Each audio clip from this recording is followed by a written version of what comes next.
ल अब एकछिन कुरा गरौँ ट्याक्सको होइन। हामीले सरकारलाई जन्मेदेखि मरेसम्म ट्याक्स तिर्छौँ होइन। डाइरेक्ट ट्याक्स जुन चाहिँ हाम्रो स्यालेरी पाउँछौँ त्यसमा डाइरेक्टली कटाएर आउनेलाई डाइरेक्ट ट्याक्स भनिन्छ भने हामीले खाने नुनदेखि लाउने कपडा जुत्ता खुट्टादेखि टाउकोसम्म जे छ हरेक कुरामा इभन कि 1 रुपियाँको बिस्कुट के किन्छौँ त्यसमा पनि ट्याक्स लाग्छ इन्डाइरेक्ट ट्याक्सको रूपमा।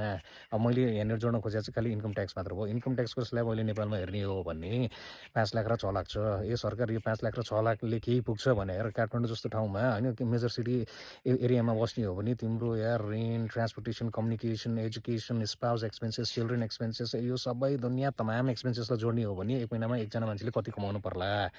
त्यसमाथि तिमीले ट्याक्स स्ल्याब दिएको छौ 5 लाख र 6 लाख होइन। अब यसमा यो एकदमै साइन्टिफिक भएन। अबको चाहिँ यार यो बजेटमा चाहिँ यो कुरालाई चाहिँ सम्बोधन गरिदिनु पर्यो होइन।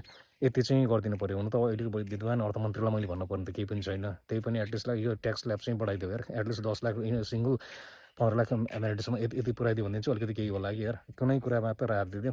अलिकति सानो राहत भयो नि हुन्थ्यो यार। यति चाहिँ गरिदिउँ न सरकार है।